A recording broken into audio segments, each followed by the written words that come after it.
지금 현재 전과사범 이재명과 더불어공산당, 민주당이 선거를 앞두고 한바탕 난리가 났습니다.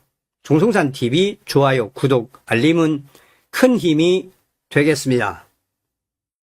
현재 국민의힘 안산갑 장성민 당협위원장이 이재명과 정청래의 내부 싸움에 대한 충격적인 글을 페이스북에 올렸습니다. 이재명의 청와대가 지방선거를 앞두고 핵폭탄급 대형 악재를 만들어냈으며 이에 민주당 정청래가 이재명을 향한 폭탄 발언, 강력 경고 발언까지 등장했습니다. 한마디로 지방선거를 앞두고 이재명과 정청래, 민주당이 난리가 났습니다. 이 와중에 국민의힘은 지방선거에 매우 유리한 민주당의 대형 악재에 대해 대처를 못하고 있다고 장성민 위원장은 강조했습니다. 5월 14일 국민의힘 안산갑 장성민 위원장은 페이스북에 이런 글을 올렸습니다. 청명 전쟁과 정치 양극화, 이재명을 향한 정청래의 직격. 6.3 지방선거가 본격 돌입하기 이전에 이재명, 정청래의 청명 간의 파열이 결국 터져 나왔습니다.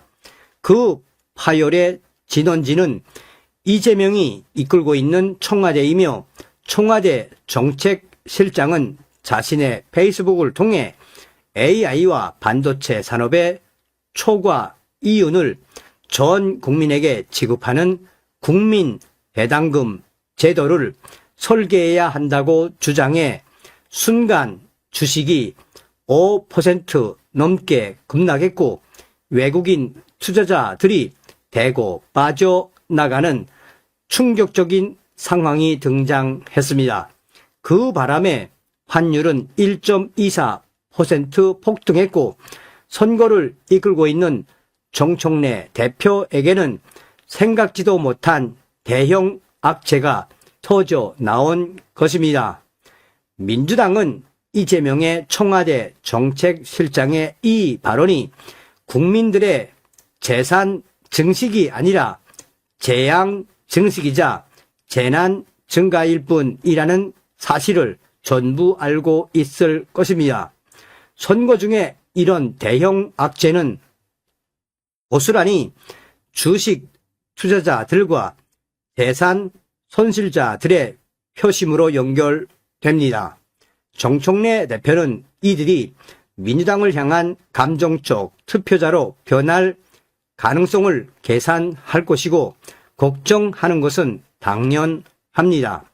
주식 손실자들이 자신의 재산 손실을 가져다 준 그 발언에 응징 투표를 할지도 모른다는 매우 심각한 우려를 정청래는 했을 것입니다. 한마디로 이재명의 청와대가 선거판을 뒤집는 대형 악재에 정청래 대표는 지금 부글부글 끓고 있습니다.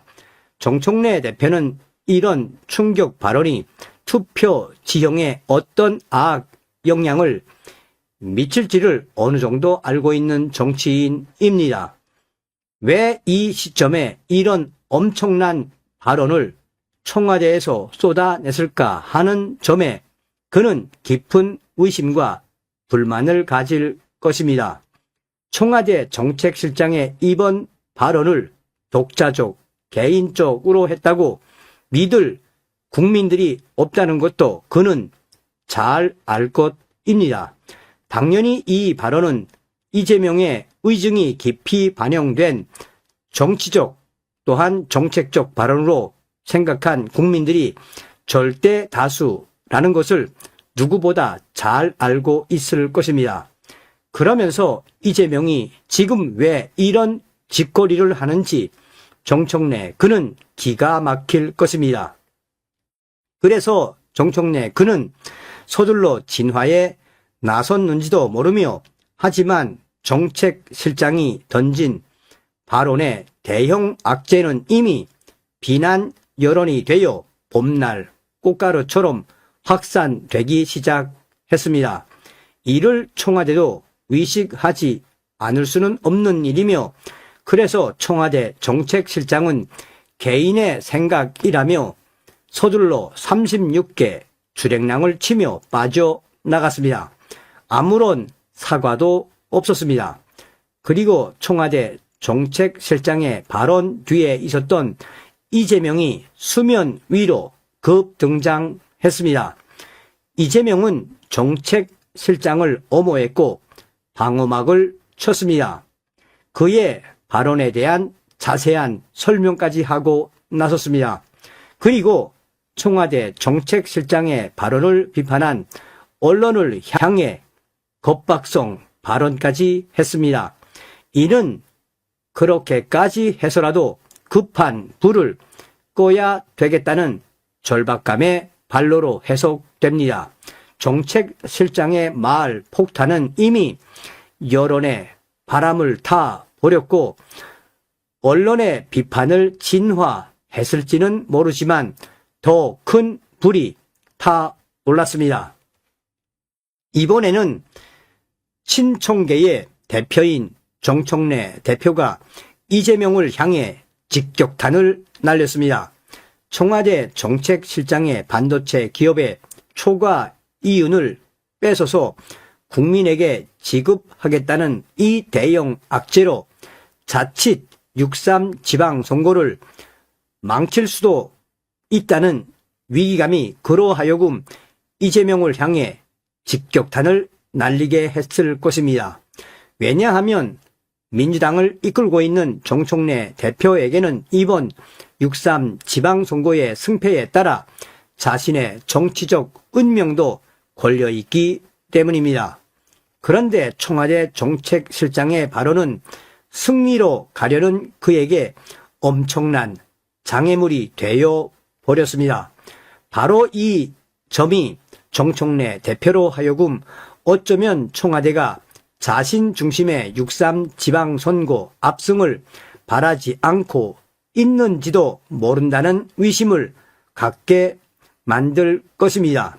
그래서 당과 상의도 하지 않은 채 이런 대형 악재의 핵 폭탄을 터뜨려 버렸는지도 모른다는 생각을 정청래는 가질 것입니다. 청와대는 적들을 향해 던진다고 던졌겠지만 진위는 불분명합니다.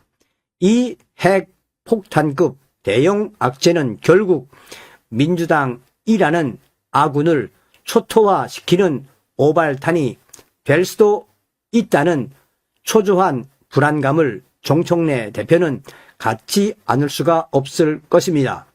지금 정청래 대표는 조마조마할 것이며 그러면서 청와대는 자신이 이끈 선거의 압승을 바라지 않고 있다는 생각을 가질 것입니다. 선거를 앞두고 충격적인 내부 싸움이 터져 나온 것입니다. 청와대는 정청래 대표가 6.3 선거 승리를 정치적 전리품으로 활용해 차기 당 대표로 등극하는 것을 막기 위한 생각에서 지금과 같은 상황을 보고만 있을 수는 없다는 생각을 하고 있는지도 모른다는 계산을 정청래 대표는 할 것입니다.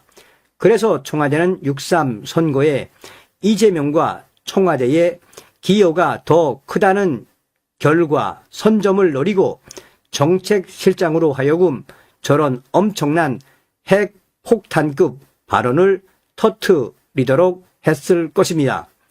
이것은 벌써 청와대와 민주당, 이재명 대통령 중심의 친이재명계와 정청래 대표 중심의 친정청래계 간의 치열한 물밑 당권 싸움이 전개되었음을 반영한 것입니다. 정청래의 입장에서 본다면 청와대 정책실장은 불총객이며 청와대는 불통초이며 이재명의 해명은 불장난으로 보일 것입니다. 그래서 정청래는 보다 참다 더 이상 참을 수가 없어.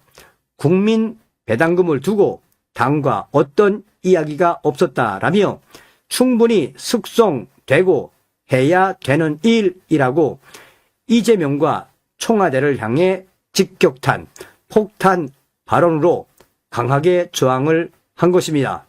지방선거를 앞두고 이재명과 정청래의 대형 악재에 대한 싸움이 막장으로 치닫고 있습니다.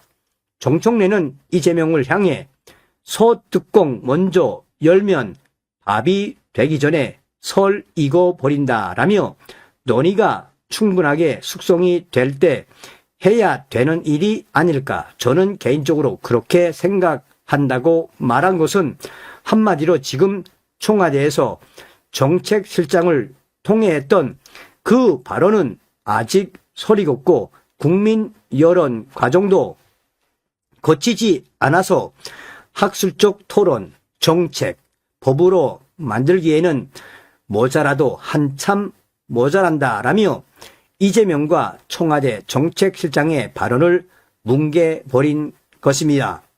이것은 정청래 대표가 이재명의 생각을 뭉갠 것이고 이재명을 향해 설치지 말고 방구석에 처박혀 조용히 있으라는 강력한 정치적 경고 발언이었습니다. 정청래 대표가 이재명을 향해 강력한 경고와 이런 직격탄을 날린 것은 비단 이번 정책실장의 발언만 같고 그런 것은 아닐 것입니다. 민주당 인천시장 후보로 출마한 박찬대 후보의 인천 대장동 모델 발언도 화염과 분노심으로 가득 찬 친명계의 마음에 기름을 붓는 것으로 여길 것입니다. 하지만 여당의 이런 대형 악재가 저절로 야당의 지지로 이어질지는 별개의 문제입니다. 야당은 여당의 이런 대형 악재를 정치적 지지로 연결시켜내는 그랜드 선거 전략이 있어야 합니다. 그렇지 않으면 현재 민주당, 여당과 이재명의 청와대에서 아무리 대형 악재를 쏟아내도 그것이 어느 정도의 악재인지 그 이슈를 어떻게 요리해야만 이를 통해 국민의힘 야당이 반사적 이득을 취할 수 있고 지지율을 높일 수 있는지의 문제는 별개의 사안입니다. 이재명과 정청래의 청명 전쟁 싸움에 정치 양극화는 점점 심화되고 있습니다. 여러분들은 어떤 생각이 드십니까? 장성민 당협위원장님의 말씀처럼 국민의힘 지금 이런 대형 악재 사건들 계속해서 활용을 하고 정신 바짝 차려야 합니다. 다음 시간에 뵙겠습니다. 멸공.